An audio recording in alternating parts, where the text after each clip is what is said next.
Hey, I'm Emily, and this is how my life went from normal to completely upside down in a matter of months. I had been married to Rick for 7 years. On paper, we had it all: a nice home, a steady income, and what I thought was a pretty strong relationship. But in hindsight, there were signs, little things I ignored or chalked up to him just being busy. Turns out, I was blind to what was really happening behind my back. It all started around the time I hit a career milestone.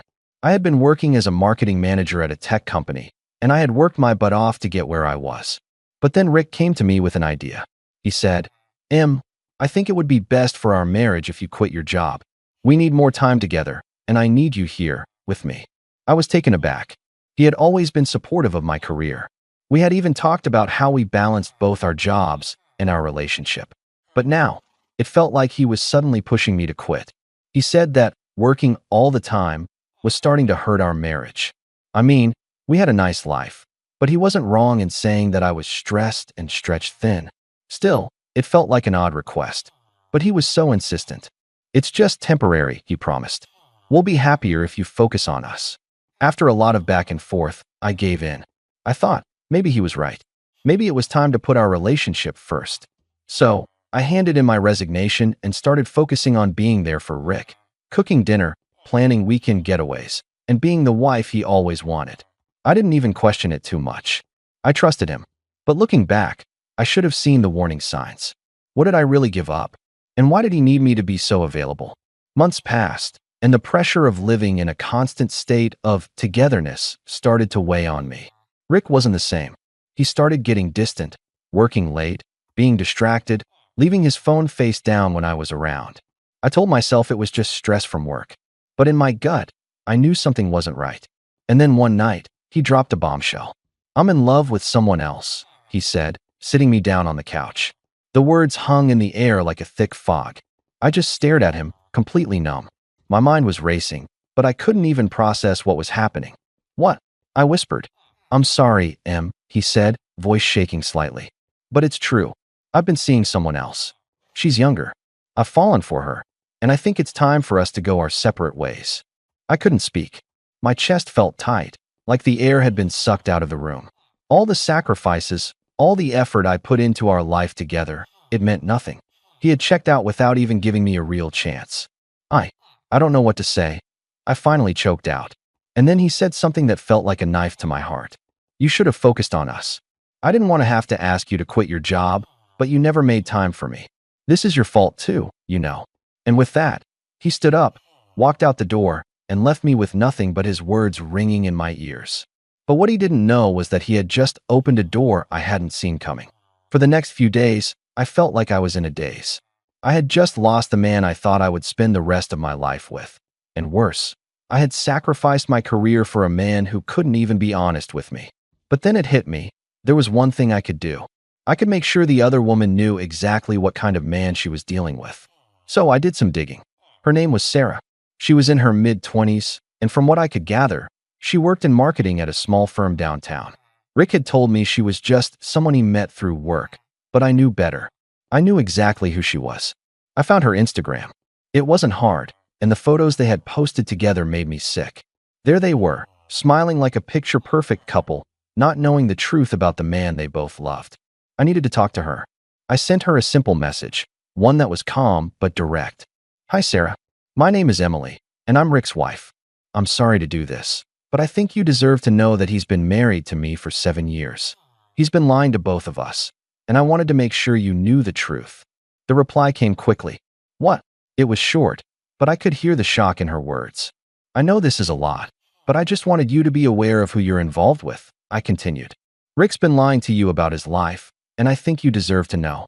He's been cheating on me for months." I could hear her starting to freak out. "You're telling me Rick's married? Why didn't he say anything?" I sighed, not sure what to expect. "I don't know, but I don't want you to waste any more time on a man who isn't being honest with you." The silence on the other end of the phone stretched on, and I could practically feel Sarah's brain working through everything I had just told her. I wasn't sure if she was angry, shocked, or just confused, maybe all three. But when she finally responded, her voice was shaky but determined. I need to talk to him. This isn't possible.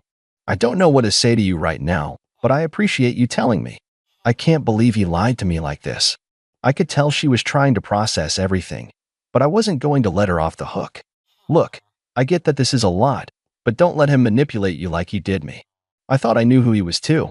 I gave up my career, my independence, all for him. And he didn't even hesitate to throw me away. There was a brief pause before Sarah spoke again, this time in a firmer tone. I'll call him. He needs to explain this to me. I didn't waste any time. I knew I had done all I could to warn her, but the truth was he needed to face the consequences of his actions. The next part of the plan wasn't in my hands anymore. It was up to Sarah.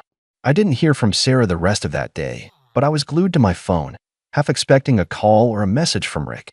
The silence was deafening. He hadn't even tried to reach out to me. That was a red flag, wasn't it? I should have been angry, but I was strangely calm. Maybe I'd already gone numb from the shock. Maybe the years of living under his control had prepared me for this moment. The following morning, I got the call. It was Sarah. "Emily, he's gone," she said, her voice a mix of disbelief and anger. I confronted him. He packed his things and left, said he couldn't deal with the lies anymore, that he was in love with me. And now he's gone. He's not coming back to either of us. I couldn't help but smile. It wasn't exactly the sweet revenge I imagined, but it felt damn good. "You're better off without him, trust me," I said, my voice steady. "I never thought he'd do this to me," Sarah admitted, sounding defeated. I can't believe I wasted so much time on him." I didn't know whether I should console her or just hang up and move on. I'd warned her, after all, but it didn't matter now. Rick had dug his own grave, but I wasn't done yet. Rick thought he could just leave me with nothing, no career, no income, no way of moving forward. He thought I'd fall apart, that I would beg him to come back. But instead, I made a decision right then and there. If he thought I'd be stuck at home, playing the role of the abandoned wife, he was wrong. Dead wrong. I didn't rush into anything, no impulsive decisions, no hasty moves. I took a deep breath, and for the first time in months, I felt a sense of freedom I hadn't known in years. Rick had taken everything from me, but I was about to get it all back. I started by reaching out to my old company. The marketing job I had quit felt like a distant memory, but I had the skills, and I wasn't about to let Rick's selfishness define me. The next few days were a blur of emails, phone calls, and getting back into the professional world. It felt strange, exhilarating even, like I was building a new life from scratch. A few weeks passed, and life started to feel like it was moving forward. I was getting callbacks from companies, a few job offers here and there. My confidence was slowly coming back, and for the first time in what felt like ages, I started to feel like me again. I was making my own decisions, living my own life, and Rick was nothing but a distant memory. But, of course, the calm before the storm never lasts. It was a Thursday afternoon when I got the message from him. "Rick." I saw his name pop up on my phone and immediately felt a wave of unease. It had been weeks since we'd last spoken. His absence had almost become normal, but the idea of him reaching out again felt like a punch to the gut. I didn't want to read it. I told myself I didn't need to, but curiosity got the best of me, and I opened the message. "Emily, I've made a huge mistake. I need you to listen. I want us to try again. You were right about everything. Sarah and I, we're not going to work. She wasn't what I thought. I can't live without you. Please, let's fix this. Please." I stared at the message for a long time. The audacity. The nerve. I wasn't sure whether to laugh or scream. After everything he had put me through, he actually thought that after all this, I would just welcome him back with open arms? I didn't respond. Not right away. Instead, I let the message sit there, the words swirling in my head, until they stopped feeling like anything at all. But Rick wasn't done. A few hours later, I got another message. Then another. And another. He was practically begging, pleading for me to hear him out. I finally snapped. "You think you can just come back after all of this?" I typed, furious but calm. "You ruined everything. You left me for someone else, and now you're trying to come back because she's not what you thought? Newsflash, Rick, you don't get to pick and choose when you want to be a part of my life." I didn't hold back. I poured out everything I had bottled up over the past few months, the betrayal, the heartbreak, the anger. And in the middle of that emotional storm, a thought struck me. What if he still doesn't understand what he's lost? What if he thinks he can walk away from me, go back to his little perfect life, and have everything work out for him? I decided then and there that he needed to understand just how far I'd come without him. But I wasn't going to give him the satisfaction of knowing he still had any control over me. The next day, I was invited to an event with one of the companies I'd interviewed with. It was a high-profile networking event, an opportunity that could take my career to new heights. I wasn't sure if I was ready, but the invitation was too big to pass up. As I prepared for the evening, I found myself thinking more about Rick. The nerve of him. He didn't deserve a second chance. And so I decided to turn the tables. I called Sarah. The phone rang twice before she picked up. Her voice, still laced with confusion and hurt, greeted me. "Emily?" she asked, sounding surprised. "What's going on?" "I need to tell you something," I said, my tone calm but deliberate. "I know Rick's been contacting you, telling you how much he messed up, how he wants to come back to me." There was a pause. "What?" "He told me he was done with you. He said you were the one who wasn't right for him." I laughed bitterly. "Yeah, that's what he told me too. He thought he could just walk away, leaving me with nothing, and go back to you because you were younger. But here's the thing, Sarah. He messed up.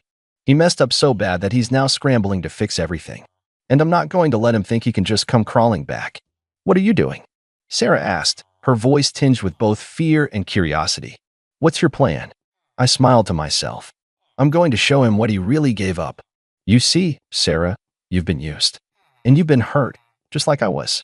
He's going to pay for what he did. But I need your help." Sarah didn't ask any more questions. She was on board. And that's when I started putting my plan into motion. I'd been doing some digging, of course. Nothing major, but I'd found a few things I could use, things that would help me build the perfect storm of consequences for Rick.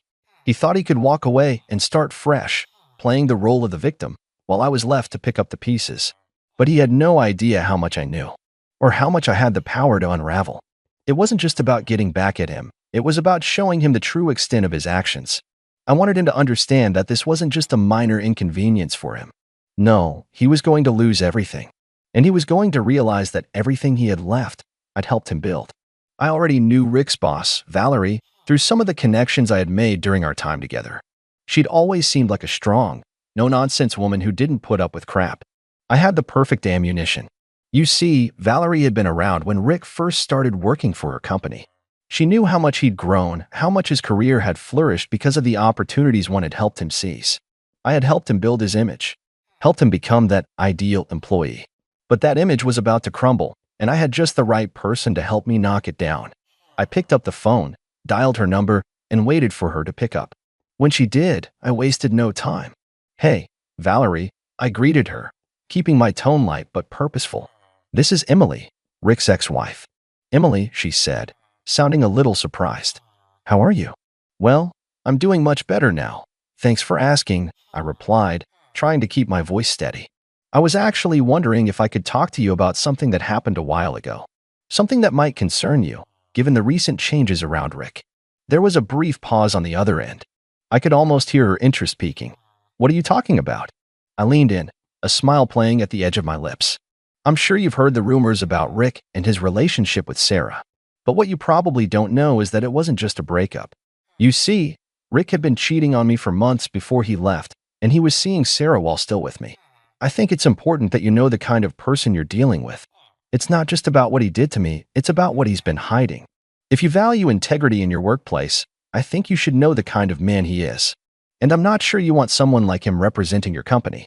The silence on the other end was deafening, and I could almost picture Valerie's face as she processed what I just said. Finally, she spoke again, her voice sharp and controlled. "You're saying he was cheating on you while he was working here?" I nodded, even though she couldn't see me. "Exactly. And I know you value loyalty and trust in your company. Do you really want someone like Rick working for you, knowing he's been hiding his personal life from you and your employees?" She hesitated. "I'll look into it. Thanks for bringing this to my attention, Emily. I'll let you know if I have any other questions." I hung up, feeling an immediate rush of satisfaction. That was the first part of my plan in motion. Over the next few days, things began to fall into place. It wasn't long before I heard from Sarah again. "He's gone," she said, her voice a mixture of disbelief and relief. "I don't know how you did it, but I guess Rick thought his new life with me was going to be perfect. But when Valerie found out, she fired him. She said she didn't want people like him in her company, and she made it clear that his dishonesty would not be tolerated." I let out a low laugh. "I told you, Sarah. Rick didn't just burn bridges with me, he burned them with everyone. He's going to find out the hard way that his actions have consequences." I didn't expect that, Sarah admitted, sounding both relieved and somewhat vindicated. I honestly didn't think you'd be able to do all of this. But thank you. He had it coming. Oh, trust me, I said, a grin creeping up on my face. He's going to have a lot more to lose before this is over. And I wasn't kidding. Rick had thought he could walk away and get a fresh start, that I'd be stuck picking up the pieces of my shattered life. But what he hadn't counted on was me rising from the ashes. And what he definitely hadn't counted on was everyone finding out what a selfish, manipulative person he really was. The worst part for him? He still hadn't figured out the final move in my plan. The days after Rick lost his job felt almost surreal. I could already feel the momentum building, everything falling into place like pieces of a jigsaw puzzle that only I could see. I could hear it in his voice when he called me, still in shock, trying to reach out for some kind of pity from me. But I wasn't having any of it. Emily, listen, I didn't mean for any of this to happen. You have to understand, it wasn't like I planned it, Rick pleaded over the phone, his voice a mix of desperation and guilt. Save it, I snapped, cutting him off. You think I'm going to feel bad for you? You think I'm going to go back to being the woman who always cleaned up your messes? I'm not that person anymore. I could hear him sigh on the other end, probably trying to find the right words to win me back, but nothing he said was going to change anything. He'd made his bed, and now he had to lie in it. The only thing left for me was to make sure everyone knew exactly who Rick was. It was time to pull the final card. I had a pretty good following on social media, nothing huge, but enough that I could make a statement if I wanted to. The world could see exactly what kind of man Rick really was. So I started gathering everything I could. I knew Rick had made a point of showing off his perfect life with Sarah on his Instagram. He had been bragging about how much better things were, how free he felt. He posted pictures of their dates, their vacations, all those moments meant to paint a picture of happiness. But what he didn't know was that I had kept copies of all the messages he'd sent me during our marriage. I kept the ones where he talked about his infidelity, those late-night texts to other women while telling me he was working late. I had everything. Screenshots of his conversations, photos of his lies, and even details about how he had tried to cover up his affair with Sarah, pretending it wasn't happening. I was going to expose it all. So, I spent the next few days crafting the perfect post. It wasn't just about telling my side of the story. No, I wanted to make sure the whole world saw Rick for the coward he really was. I started with a simple caption. This is what happens when trust is broken. Let the world know who you really are, Rick. And then, I attached the screenshots. The messages, the photos, the proof that he'd been cheating on me with Sarah, while pretending to be the devoted husband. I tagged Rick in the post, made sure to include a few key hashtags, because if this was going to blow up, it needed to reach the right people. The moment I hit post, my heart raced. I knew this was it. This was the moment when Rick's life would spiral completely out of control. There was no coming back from this. It didn't take long for the post to blow up. The first comment came from an old friend of Rick's. Is this real? I thought Rick was one of the good guys. What the hell? Then more comments came flooding in. People who knew him, people I hadn't spoken to in years, joining the conversation. The messages were full of disbelief. Some of them, in a weird way, actually blamed me. Why didn't you leave him sooner? You should have fought harder for him. But I didn't care. I was past caring about their opinions. They weren't the ones who'd been betrayed. The second wave came, though, and that's when it hit Rick hard. His friends, his supposed brothers from the gym. They started turning on him. The ones who had respected him, admired him for his family man image. Those were the people who started commenting, asking why they hadn't known the truth. One by one, they backed out. The comments got uglier. I can't believe you'd do this to Emily. You were family. You should be ashamed of yourself. I could almost hear Rick screaming at his phone as he read through them. But the real kicker came when Sarah saw the post. I'd expected her to defend him, to double down on the lies and pretend like everything was still fine. But I was wrong. She messaged me not long after the post went live. I had no idea, she wrote, her words full of regret. I thought he was honest with me. He told me he was done with you, that everything was over. I had no idea he was still lying to both of us. I'm so sorry. I almost laughed. She had been just as manipulated as I had. I could feel the irony in the air, thick and heavy. She had bought into Rick's lies, and now here she was, realizing she had been nothing more than a side act in his drama. I wasn't about to take the high road with her, though. You should have known, I replied, my fingers dancing across the keys. You're a grown woman, Sarah. You could have asked. You could have done better. But you didn't. I pressed send and immediately blocked her number. But the damage had already been done. The post had gone viral. It spread like wildfire, and in no time, Rick was being bombarded by texts, calls, and notifications. His friends started publicly distancing themselves. His family? They were silent at first, but I could feel the judgment growing. Then came the worst blow of all, his boss, Valerie. The very woman who had fired him after I exposed his infidelity to her. Valerie sent Rick a final email, no more warnings. She made it clear that she didn't tolerate people who couldn't be honest and loyal.